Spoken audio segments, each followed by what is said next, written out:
Hello दोस्तों, स्वागत है मेरे यूट्यूब चैनल IT ऑनलाइन में। दोस्तों आज हम इस वीडियो में फिटर के नेक्स्ट क्वेश्चन को डिस्कस करने वाले हैं। ये हमारी सीरीज़ रहने वाली है 1000+ को MCQ क्वेश्चन की, जिसमें से प्रीवियस ईयर के 10,000 क्वेश्चन में से इसका निचोड़ निकाला गया है। ये वो क्वेश्चन है जो हर एग्ज़ाम में पूछे जाते हैं। चलिए बिना टाइम गवाए वीडियो को शुरू करते हैं। दोस्तों आज का पहला क्वेश्चन है इस वीडियो का, टेंसाइल स्ट्रेंथ ऑफ मटेरियल, यानी कि जो टेंसाइल स्ट्रेंथ होती है उसकी डायमेंशन फॉर्मूला क्या होता है। उसका फॉर्मूला होता है न्यूटन पर मिलीमीटर स्क्वायर। ये जो टेंसाइल स्ट्रेंथ होती है किसी मटेरियल की, उसकी यूनिट होती है न्यूटन पर मिलीमीटर स्क्वायर। नेक्स्ट क्वेश्चन है क्रॉस कट चीज़ल। जो क्रॉस कट चीज़ल होता है उसका प्रयोग कहाँ करते हैं। इसका प्रयोग होता है कीवेज और ग्रूव्स बनाने में या फिर स्लॉट्स बनाने में प्रयोग करते हैं। दोस्तों ध्यान से देखिए, जो क्रॉस कट चीज़ल होता है is used for cutting keyways, grooves and slots, यानी कि क्रॉस कट चीज़ल का प्रयोग कीवेज, ग्रूव्स और स्लॉट्स काटने के लिए किया जाता है। नेक्स्ट क्वेश्चन है कॉपिंग लेथ। अब कॉपिंग लेथ भी कई प्रकार की होती है, लेथ मशीन, तो उसी में से एक है कॉपिंग लेथ। इसका प्रयोग कहाँ किया जाता है। Used for produce identical cylindrical.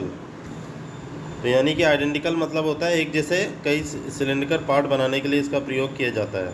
High production जहाँ पे देना हो, ज़्यादा से ज़्यादा पार्ट बनाने हो, वहाँ पे कॉपिंग लेथ का प्रयोग करते हैं। नाम से ही आप देख सकते हैं कॉपिंग मतलब किसी चीज़ को कॉपी करना। चलिए दोस्तों नेक्स्ट क्वेश्चन देखते हैं। यहाँ पे सेगमेंटल चिप्स अगर होते हैं तो वो किस में निकलते हैं। जो सेगमेंटेड चिप्स होते हैं, यानी कि सेगमेंटल चिप्स फॉर्म्ड, खंडयुक्त चिप्स कहाँ निकलते हैं। कास्ट आयरन में। जो कास्ट आयरन होता है उसकी जब भी ड्रिलिंग टैपिंग की जाती है तो उसमें से जो चिप्स निकलेंगे वो खंडयुक्त यानी कि सेगमेंट टाइप के निकलेंगे, टुकड़ों में निकलेंगे, ऐसे ऐसे छोटे छोटे लंबे लंबे सेगमेंट में निकलेंगे, उसी को बोलते हैं सेगमेंटेड चिप्स। तो ये किस में निकलता है। कास्ट आयरन में। नेक्स्ट क्वेश्चन है if spindle thread worn out, wall will not open और क्लोज वन स्पिंडल टर्न, यानी कि अगर स्पिंडल का थ्रेड वॉर्न आउट हो जाता है तो क्या होगा। यानी कि स्पिंडल का थ्रेड अगर टूट जाए तब क्या होगा दोस्तों। वॉल विल नॉट ओपन और क्लोज वन स्पिंडल टर्न, यानी कि अगर स्पिंडल का थ्रेड घिस जाएगा तो हो सकता है वॉल ना ही ओपन हो ना ही क्लोज हो। तो स्पिंडल को घुमाने पे ना ही वॉल ओपन होगा ना ही क्लोज होगा, तो इसका मतलब उसका थ्रेड खराब हो गया है। चलिए दोस्तों नेक्स्ट क्वेश्चन देखते हैं। इंडक्शन हार्डनिंग के ऊपर क्वेश्चन है। बहुत इंपॉर्टेंट क्वेश्चन है। इस रोड यार्डियो में हर बार इस टाइप हार्डनिंग से रिलेटेड क्वेश्चन आता है, हीट ट्रीटमेंट से रिलेटेड। यहाँ पूछा है इंडक्शन हार्डनिंग क्या है। Induction hardening is one of the following heat treatment process which produce a scale free surface on the component. तो दोस्तों यहाँ उन्होंने पूछा है इंडक्शन हार्डनिंग क्या होती है। तो जो इंडक्शन हार्डनिंग होती है उसका उसे वो एक हीट ट्रीटमेंट का प्रोसेस है, और उससे क्या फ़ायदा होता है। उससे हमें स्केल फ्री सरफेस मिलती है, यानी कि पपड़ी युक्त सरफेस मिलती है। यानी कि उसमें जो पपड़ी होती है वो नहीं रहती। सॉरी दोस्तों, पपड़ी युक्त नहीं होगा हिंदी में, इसका सही हिंदी होगा कि पपड़ी रहित हमारी सरफेस मिलती है, यानी कि स्केल फ्री सरफेस। तो जब भी बात होगी स्केल फ्री सरफेस की तो वहाँ इंडक्शन हार्डनिंग की जाएगी, तभी आपको स्केल फ्री सरफेस मिलेगी। और ये हीट ट्रीटमेंट का ही एक प्रोसेस है। चलिए दोस्तों नेक्स्ट क्वेश्चन देखते हैं। ऐसे ही हीट ट्रीटमेंट के काफ़ी process carburising, nitriding, annealing, tempering भी होता है। चलिए दोस्तों फिलहाल नेक्स्ट क्वेश्चन बढ़ते हैं। The thickness of rack tooth of 2 mm will be, यानी कि थिकनेस रैक टूथ की कितनी होगी। 2 mm विल बी 3.14 mm की होगी। यानी कि यहाँ बोल रहा है रैक टूथ की जो 2 mm की थिकनेस होगी, अब 2 mm कितनी होगी तो 3.14 mm होगी। नेक्स्ट क्वेश्चन है 49 नंबर का, common type of cold chisel. तो कॉमन टाइप कोल्ड चीज़ल होती है वो कितने प्रकार की होती है।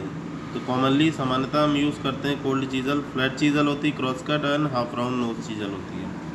तो common type of cold chisel कौन कौन सी होती है। Flat chisel, cross cut chisel and half round chisel. चलिए दोस्तों नेक्स्ट क्वेश्चन देखते हैं। यहाँ पे while chipping a groove the metal tends to break as a lump when nearing the end, this can be avoided by, यानी कि इन्होंने question पूछा है कि जब चिपिंग की जाती है किसी ग्रूव या स्लॉट की, जो मेटल होता है वो ब्रेक हो जाता है लंप की जैसे, व्हेन नियरिंग द एंड, जब भी एंड आता है तो मेटल कुछ इस प्रकार से ब्रेक हो जाता है। जब हम चिजलिंग मान लीजिए इस सरफेस पे कर रहे हैं तो जब लास्ट सिरे में यहाँ तक जाएगा तो यहाँ पे मेटल ब्रेक होने लगेगा, इस प्रकार से ब्रेक हो जाएगा, तो उसको क्या बोलते हैं। और इसको हम कैसे दूर कर सकते हैं, तो इसको दूर कर सकते हैं chipping the end portion from opposite side. यानी कि ये एक मेटल है, आप यहाँ तक चिपिंग करके आ गए, अब यहाँ से क्या ये उखड़ने लगा है मेटल, तो यहाँ से क्या करेंगे हम अपोजिट साइड से यहाँ पे चिपिंग करने लगेंगे। यानी कि चीज़ल को अब इस तरफ ना रख के इस तरफ अपोजिट साइड में रखने लगेंगे, तो उससे क्या फ़ायदा होगा कि ये आसानी से मेटल रिमूव हो जाएगा, वो मुड़ेगा नहीं। चलिए दोस्तों, नेक्स्ट क्वेश्चन है 51 नंबर का। The tool post of planning machine is mounted on. जो टूल पोस्ट होता है प्लानिंग मशीन का, वो कहाँ पे उसको ठहराया जाता है, तो वो पॉइंट होता है क्लैपर बॉक्स में, तो इसको रखा जाता है। The tool post of planning machine is mounted on Clapper box. यानी कि टूल पोस्ट हमारा प्लानिंग मशीन में क्लैपर बॉक्स में रखा जाता है। चलिए दोस्तों, वीडियो अच्छी लगी तो प्लीज़ एक लाइक और चैनल को सब्सक्राइब कर लीजिएगा ऐसे ही इंपॉर्टेंट क्वेश्चन को जानने के लिए। चलिए मिलते हैं नेक्स्ट वीडियो में। ओके, जय हिंद।